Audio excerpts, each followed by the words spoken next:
Sinampahan ng mga reklamo ng dating clerk ng Liga ng mga Barangay sa Leganes, Iloilo ang isang kapitan ng barangay roon. Dahil daw ito sa pagpapadala sa kanya ng kapitan ng malalaswang text. Makibalita tayo kay Nenita Hobilla ng GMA Iloilo. Nahaharap sa kasong kriminal at administratibo ang kapitan ng Barangay Guaan sa Leganes, Iloilo na si Rodolfo Jovero Jr.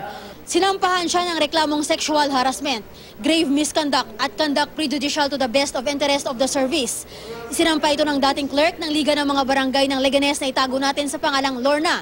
Nagsilbi si Lorna sa Liga simula noong 2011. Pinaalis siya sa trabaho Oktubre noong nakaraang taon nang magkaroon sila ng pagtatalo ni Jovero.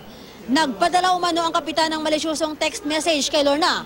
Hiniling ni Lorna na huwag ipakita ang kanyang mukha. Dugay ta nakagusto hagadon galing lain gusto mo upda. Gusto ta nakarusdalon kag kupan kag halukan. Ti pagkabasa ko ni nag-init nang kuya ulo ko nagambal ko sa kapataha ka. Hindi kuya gaga klase bayi.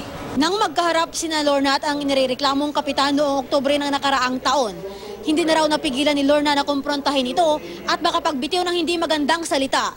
Giit naman daw ng kapitan sa kanya, biro lang ang sinabi niya sa text. At dahil daw sa mga binitawang salita ni Lorna kay Jovero, tinanggal siya bilang clerk ng Liga ng mga Barangay. Dito na nagdesisyon si Lorna na humingi ng tulong sa ombudsman.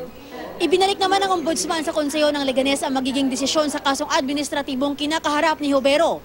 Nasa prosecutor's office na ang reklamong kriminal na isinampa laban din sa kapitan. Patuloy pa si Jovero sa pamumuno sa Barangay Guaan. Sinusubukan pa naming kunin ang kanyang panig. Nenita Hobilla, Nagbabalita, Pilipinas!